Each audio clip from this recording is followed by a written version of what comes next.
बच्चों, आज की क्लास में हम सीखेंगे फिजिक्स का एक बहुत ही शानदार concept, law of conservation of energy. ये आपने क्लास 7th में, 8th में, 9th में, 10th में पढ़ा रखा होगा, पर अभी भी इसकी बहुत क्लैरिटी बच्चों में नहीं होती है और ये बहुत ही डिमांडिंग टॉपिक था बच्चों की तरफ से, तो हम आपके लिए लेके आए हैं law of conservation of energy. इसे एक एग्जाम्पल के थ्रू एक केस लेंगे और उसके थ्रू समझने की कोशिश करेंगे। तो आइए शुरू करते हैं। आई होप आपको ये वीडियो पूरी समझ में आएगी, तो देखिए ध्यान से। ओके, तो डेफिनेशन कहती है law of conservation of energy की कि energy can neither be created nor be destroyed but can transform or convert into one form to another form. तो डेफिनेशन के अकॉर्डिंग कि एनर्जी ना तो क्रिएट की जा सकती है और ना ही एनर्जी को ना तो हम क्रिएट कर सकते हैं और ना ही डिस्ट्रॉय कर सकते हैं, पर ट्रांसफॉर्म या कन्वर्ट कर सकते हैं एक फॉर्म से दूसरे फॉर्म में। तो एनर्जी ना तो क्रिएट की जा सकती है और ना ही डिस्ट्रॉय, ठीक है, बट कैन ट्रांसफॉर्म। अब इसी को एग्जाम्पल के थ्रू समझते हैं कि क्या ये स्टेटमेंट सही है या ये स्टेटमेंट केसेस में फिट बैठते हैं। उसी के लिए हमने एक केस लिया है, conservation of energy in the case of free falling bodies. ये बहुत ही इंपॉर्टेंट केस होता है, इसी को समझेंगे, फ्री फॉलिंग बॉडीज़, और आपको law of conservation of energy समझ में आएगी। तो इस केस को समझने के लिए आपको बहुत ही बेसिक जानकारी होनी चाहिए, जैसे कि काइनेटिक एनर्जी के बारे में प्लस पोटेंशियल एनर्जी के बारे में। काइनेटिक एनर्जी और पोटेंशियल एनर्जी ये अगर आपको पता है तो समझने में आसानी होगी, नहीं भी पता है फिर भी समझ में आएगी। काइनेटिक एनर्जी और पोटेंशियल एनर्जी को कहते हैं हम टोटल एनर्जी, और आप इसे मैकेनिकल एनर्जी भी कह सकते हैं, ठीक है। Mechanical energy basically mechanical energy of are two types. तो एक होता है काइनेटिक एनर्जी और दूसरी होती है पोटेंशियल, और इनको हम टोटल एनर्जी भी कहते हैं। तो अगर आपको ये कॉन्सेप्ट पता है तो ठीक है, नहीं पता है तो इस टॉपिक के साथ वो क्लियर हो जाएगा। आइए एक केस देखते हैं कि ये कोई बॉडी है, इसका कोई मास ले लीजिए, m मास की होगी, m फॉर मास। कोई बॉडी है, इसका कुछ मास होगा। ये सेम बॉडी है जो हमने ड्रॉप डाउन की है। तो पहला इसका पोजीशन A है, दूसरी पोजीशन B है और फाइनल पोजीशन C है जब ग्राउंड पे आएगी। तो हमने 3 केसेस लिए, 1, 2 और 3। जब ये बॉडी फाइनली ग्राउंड पे आ जाएगी तब तीनों केसेस को देखेंगे और हम law of conservation of energy को एस्टैब्लिश करने की कोशिश करेंगे, ठीक है। तो सबसे पहले हमने पूरी की पूरी जो हाइट है उसे यहाँ से लेकर यहाँ तक की जो डिस्टेंस है उसे हम h कंसीडर कर लेते हैं, हाइट मान लेते हैं पूरी यहाँ के यहाँ तक के डिस्टेंस को, ठीक है। मान लीजिए कि यहाँ से लेकर यहाँ तक की जो पूरी डिस्टेंस है वो h है, कोई डाउट, ठीक है। अब मान लीजिए ये यहाँ से लेकर के यहाँ से यहाँ तक की जो डिस्टेंस है वो x है। तो ये डिस्टेंस क्या होगी, अगर पूरे से इसको घटा दे तो ये निकल जाएगी, यानी h माइनस एक्स, यहाँ से यहाँ तक की जो डिस्टेंस है। अब 3 हाइट हमने ले लिए, ये डिस्टेंस, ये पूरा डिस्टेंस, ये यहाँ से लेके यहाँ तक का, ये पूरा और ये पूरा, 3 केसेस ले लिए हमने। तीनों केसेस पर 3 इक्वेशन बनेंगे और हम अपनी एनर्जी को, लॉ ऑफ कंजर्वेशन एनर्जी को एस्टैब्लिश करने की कोशिश करेंगे। सबसे पहला केस लेते हैं जो हमारा केस 1 होगा, ठीक है। मान लीजिए कि यहाँ पे जब ये बॉडी मास ये जो मास है, ये जो बॉडी है, जब रखी थी सबसे टॉप पे, तब इसकी काइनेटिक एनर्जी क्या रही होगी। तब आप कहेंगे इसकी काइनेटिक एनर्जी 0 थी। अब आप कहेंगे कैसे 0 है, तो ऐसे 0 है काइनेटिक एनर्जी की। काइनेटिक एनर्जी की जो फॉर्मूला होती है वो होती है half mv², where m is the mass, v is the velocity, ठीक है, v इज़ द वेलोसिटी। तो अगर कोई बॉडी रेस्ट में हो, if a body is in rest, अगर कोई बॉडी है, कोई मास है और रेस्ट में है, तो उसकी यू क्या होगी, इनिशियल वेलोसिटी या फाइनल सब कुछ, यानी कि वेलोसिटी इसकी 0 होगी। वो यू हो या भी हो, कुछ भी, पूरी की पूरी वेलोसिटी तो 0 होगी। तो अगर हम v की वैल्यू 0 रखेंगे तो पूरा का पूरा इक्वेशन क्या बन जाएगा, 0, ठीक है। तो अब समझ में आ गया आपको, काइनेटिक एनर्जी इसकी 0 हो जाएगी, ठीक है। But what about the potential energy, अगर हम इसकी पोटेंशियल एनर्जी की बात करें तो देखिए पोटेंशियल एनर्जी के 2 टाइप्स हैं। एक होता है ग्रेविटेशनल पोटेंशियल एनर्जी और एक होता है इलास्टिक पोटेंशियल एनर्जी।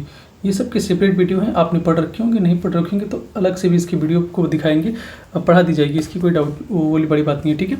ये 2 तो इलास्टिक में जब बॉडी इलास्टिक होती है तब हम उस चीज़ को लेकर चलते हैं, स्प्रिंग वगैरह के बारे में पढ़ते हैं। यहाँ तो ऐसा कुछ नहीं है, इनकी ये केस ख़त्म। यहाँ पर एक केस काम कर रही है कि ग्रेविटी काम कर रही है, तो हम इसको लेके चलेंगे GPE को। तो देखिए पोटेंशियल एनर्जी और GPE, इसका जो फॉर्मूला होता है वो होता है mgh। यहाँ पे m क्या होता है, मास होता है, g क्या होता है, gravity, acceleration due to gravity, और h जो होता है वो हाइट होता है। अगर मैं आपसे पूछूं कि इस केस में इस बॉडी का मास क्या है, तो आप कहेंगे कि मास तो m है और g तो g है, g तो ग्रेविटेशनल, ये g तो ग्रेविटी है तो लगेगी, और हाइट हमने क्या ले रखा था यहाँ से यहाँ तक h, तो हमने हाइट ले लिया h।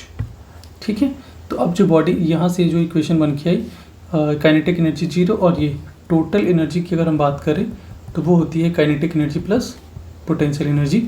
तो काइनेटिक एनर्जी है 0 और पोटेंशियल एनर्जी क्या है mgh, यानी कि टोटल एनर्जी क्या आ गई mgh। इक्वेशन 1 मान लीजिए इसको।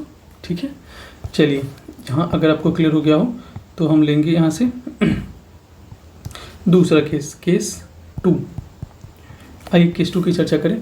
तो हमने केस 2 में बॉडी को इस जगह पे लेके आए हैं, कहाँ, वहाँ से डिस्टेंस को हटाया, जो कि h हाइट क्या है h माइनस एक्स है। आइए यहाँ पे इस इक्वेशन को देखते हैं और समझते हैं। तो मान लीजिए अगर मैं आपसे यहाँ काइनेटिक एनर्जी पूछूं तो यहाँ काइनेटिक एनर्जी क्या होगी, कुछ ना कुछ तो होगी, क्योंकि अब बॉडी जो है वो मोशन में आ चुकी है। और काइनेटिक एनर्जी क्या कहलाता है, अब बॉडी और एनर्जी जो मोशन के लिए जानी जाती है, वर्चू ऑफ इट्स मोशन। तो काइनेटिक एनर्जी में कुछ मोशन, और जब मोशन आएगी तो कुछ ना कुछ वेलोसिटी आएगी ही आएगी। तो हम यहाँ से वेलोसिटी निकालने का जो फॉर्मूला है इक्वेशन ऑफ मोशन में सीख रखी u² प्लस 2gh। जब बॉडी यहाँ से यहाँ को आई होगी तब इसकी u की वैल्यू यानी इससे वेलोसिटी क्या रही होगी 0, और बाकी तो 2gh रही होगी, यानी v² की वैल्यू क्या आ गई 2gh। तो हम काइनेटिक एनर्जी में फॉर्मूला क्या होता है हाफ mv², यानी अब हम इसकी जगह पर क्या रखेंगे हाफ m 2gh। लेकिन ज़रा ध्यान से सुनिए, यहाँ पर ये जो h की वैल्यू थी वो क्या थी h ऑफ माइनस एक्स। तो यहाँ पर आप h की जो वैल्यू है वो क्या रखेंगे mg तो रखेंगे, लेकिन h की जो वैल्यू है वो बदल जाएगी और वो हो जाएगी h माइनस एक्स। ठीक है, अब आप इसको सॉल्व कीजिए तो क्या आएगा mgh माइनस mgx अपॉन में 2। ठीक है, इतनी आ गई। और इसका जो 2 था, ये जो हमने 2 मिटा दिया, 2 mgh होगा ना, हाफ mv² में ये 2 तो 2 से 2 कैंसिल आउट, तो निकल करके क्या आ गया mgh माइनस mgx। अच्छा, ये काइनेटिक एनर्जी होगी। अब बताइए पोटेंशियल एनर्जी क्या होगी। पोटेंशियल एनर्जी देखते हैं। तो पोटेंशियल एनर्जी तो हाइट, तो उसका हम हाइट यही लेंगे x, m तो m होगा, g तो g होगा x। अब टोटल एनर्जी इसकी निकालते हैं तो वो क्या हो जाएगी kinetic energy plus potential energy. Kinetic energy क्या है mgh माइनस ऑफ mgx, और प्लस में पोटेंशियल एनर्जी क्या है mgx। जी और ये कैंसिल, क्या आ गया mgh। यानी इक्वेशन फिर से टोटल एनर्जी हमारी क्या आ गई, फाइनली टोटल एनर्जी क्या आ गई, 2 इक्वेशन बने, इसमें भी mgh इसमें भी mgh। अभी तक जो हमारा पोटेंशियल एनर्जी है वो तो कांस्टेंट चल रहा है, यानी कि अभी तक हमारी एनर्जी कंजर्व है। एक फाइनल केस लेते हैं केस 3 और इसमें समझने की कोशिश करते हैं। अगर इसमें आ गई तो हमारी की पूरी एनर्जी क्या थी, शुरू से लेकर लास्ट तक कंजर्व रही। अब आइए लास्ट केस देखते हैं। अब पूरा बॉडी, ये बॉडी अब लास्ट केस लेंगे तो पूरी की पूरी हाइट ले लेंगे, क्योंकि अब ये बॉडी ग्राउंड पे आ जाएगी। काइनेटिक एनर्जी के लिए तो पूरी बॉडी है, पर पोटेंशियल एनर्जी के लिए यहाँ पे h क्या हो जाएगी 0। तो अगर मैं आपसे पूछूं पोटेंशियल एनर्जी तो आप कहेंगे mg, और h क्या हो जाएगी 0। तो पूरी की पूरी पोटेंशियल एनर्जी क्या आ गई 0। लेकिन अगर मैं आपसे पूछूं काइनेटिक एनर्जी तो अगर हम हाफ m v², भी कैसे निकालेंगे, बहुत आसान है। v² इक्वल टू u तो 0 है, तो u² प्लस 2gh, ये क्या है 0, तो वैल्यू क्या आ जाएगी 2gh। बस वैल्यू रख दीजिए हाफ m और 2gh, 2 से 2 कैंसिल, वैल्यू क्या आ गई mgh। यानी कि अगर मैं आपको टोटल एनर्जी पूछूं तो ke प्लस pe, ये है mgh और प्लस 0, यानी कि हमें क्या आ गया mgh। अगर मैं तीनों इक्वेशन को देखूं तो हमारा हर बार एनर्जी कैसा रहा, कंजर्व रहा, कांस्टेंट आया, यानी कि हमारी एनर्जी कांस्टेंट आई। तो इक्वेशन फ्रॉम इक्वेशन 1, 2 and 3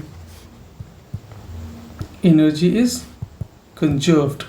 तो हाँ, energy can neither be created nor be destroyed, proof हो गया। बोलिए समझ में आया। इसका PDF आपको मिल जाएगा। व्हाट्सएप ग्रुप को ज्वाइन कर लीजिए व्हाट्सएप ग्रुप ज्वाइन कर लीजिए NCERT बाबा, इस नंबर पे आप मैसेज करेंगे तो आपको ग्रुप मिल जाएगा। और क्लास समझ में आया हो तो लाइक कीजिए और वीडियो को शेयर कीजिए। दोबारा देखिए, ना समझ में आया हो तो समझ में आ जाएगा। Thank you. जय हिंद। Take care.